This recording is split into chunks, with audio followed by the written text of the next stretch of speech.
quienes fuimos a la montaña.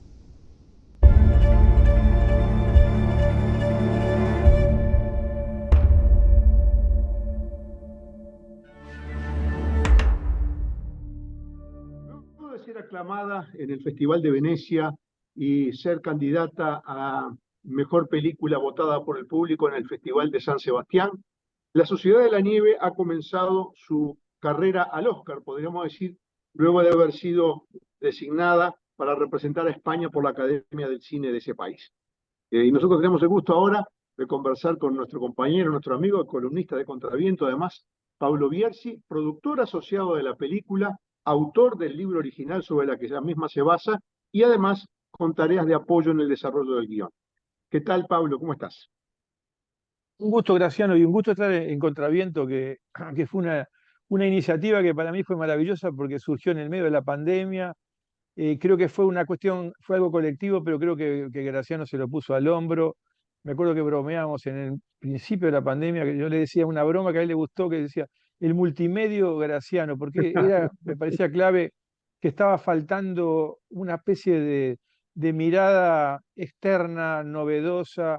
La pandemia nos cambió todo, reseteó todo, y ¿cómo no va a resetear las comunicaciones? Bueno, por eso Contraviento le tengo tanto amor.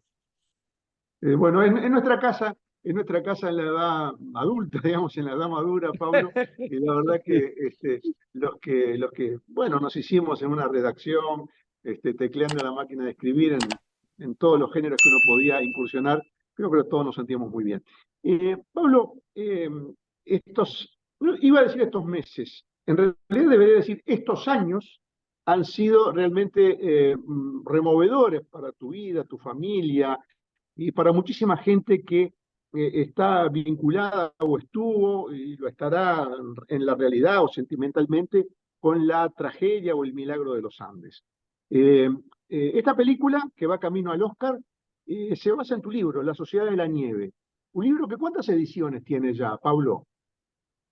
Es una pregunta que es difícil de responderte porque incluso ha cambiado de editorial, pero son muchísimos, o sea, se ha vendido muchísimo. Lo que pasa es que ahora, el año pasado, Graciano, la primera edición salió en el 2008. Hice una edición ampliada ahora en el año pasado, 2022. Y se está lanzando ahora bueno, ya se ha lanzado en portugués hace tiempo, en italiano ya se lanzó, se está lanzando en inglés ahora. eh, o sea, es difícil saberlo, tú que has trabajado con libros, porque al haber cambiado de editorial es dificilísimo. O sea, ya hay un número, en Argentina que había un número, que recuerdo que había una edición que decía 200.000 ejemplares el año pasado, o sea, en Argentina, ¿no? O sea, es Ujú. muchísimo. Lo interesante creo que esta edición nueva es que esta visión ampliada, que ya incluye todo este trabajo que hemos hecho, o parte de este trabajo que hemos hecho con Juan Antonio Bayona, que es el director de la película. Está la carta que él nos envió, que él me envió un mail en mayo de 2011, cuando él lee el libro, cuando lo fuimos a presentar a España, lee el libro de la Sociedad de Nieve y se interesa especialmente por la historia. Él estaba asesorándose para hacer Lo Imposible del tsunami de 2004, que fue una película muy exitosa que él hizo. Bueno, y él repartió la Sociedad de Nieve entre el staff. Y aparte ese mail es bien interesante porque a mí me cautivó de una. Yo lo conocía solamente por el orfanato. Es un hombre joven, tiene 48 años, o sea que imagínate, en el 2011 era muy joven.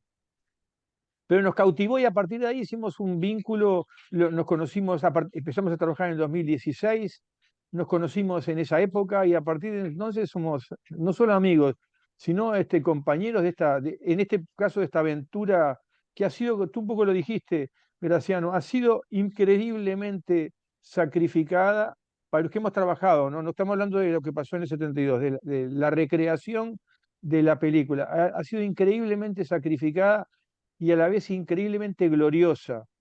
Eso particularmente te digo, no solo en todo el proceso de la adaptación, que fue infinito, que como te dije comenzó en el 2016. Yo empecé haciendo las primeras adaptaciones, las escribía yo, que quedaban larguísimas, sino después todo el proceso del rodaje, que fue muy, muy enloquecedor, porque fue en plena pandemia, fue en la montaña española, en la Sierra Nevada, al lado de Granada, en situaciones donde el propio J quería que se viviera una suerte de sucesión de penurias que en algo se pareciera para dar el clima adecuado para poder contar esta historia. Y eso lo logró, o sea, había una situación de zozobra. Imagínate esto con las tempestades de nieve, más el COVID, plena pandemia del COVID, de la variante Omicron, plena, todos se agarraron COVID, menos yo y cuatro, de 320, yo y cuatro más, porque nos cuidábamos 10 veces más que el resto, porque yo era más veterano que el resto, que ellos. Y además agregarle porque el broche de oro, no sé, Rusia invade a Ucrania cuando estábamos ahí. Me parecía el apocalipsis. Y ese Eh, clima de apocalipsis creo que nos ayudó. Pablo, volvamos 15 años para atrás, cuando sale la primera edición, cuando tú tomas el desafío de hablar con cada uno de los sobrevivientes, recrear la peripecia de los que ya no estaban, de los que quedaron en la nieve, y hacer ese libro coral, diría yo, es una especie de coro que habla, no que canta, pero que de alguna manera sí hace un himno a la esperanza y un himno a la vida. Es La Sociedad de la Nieve. Ya desde el título, yo creo que hay allí en el título me parece que está la clave de lo que después se transforma en la película, ¿no es cierto? Y pienso exactamente igual, Graciano. Yo siempre, por ser compañero de colegio y de clase, yo era compañero de clase de Nando Parrado, vecino de Roberto Canesa, vecino mío, vivíamos a 50 metros, se tiene 3 años, era un poquito menor que yo, pero los conozco a todos prácticamente. Gustavo Servino, que estaba ayer en la Tapa del Mundo, era mi vecino, lo conozco desde que tiene, es un poco menor, pero desde que yo tengo 5 años, mi hermana era compañera de clase del hermano. O sea, en rigor los conozco a todos y iba al mismo colegio. Yo iba a la Estrella Mar y hice toda la secundaria, la primaria y la secundaria entera ahí, o sea, y jugaba con ellos, o sea. Entonces, eso implica, tiene dos ventajas, ventajas, vamos a llamarle, dos coincidencias. Uno es que me permitía darme cuenta de lo que faltaba, la asignatura pendiente. Salió el libro. Yo empecé a trabajar en el 73 con Nando Parrado, que era mi compañero, y yo era el único que escribía en el colegio, en rigor.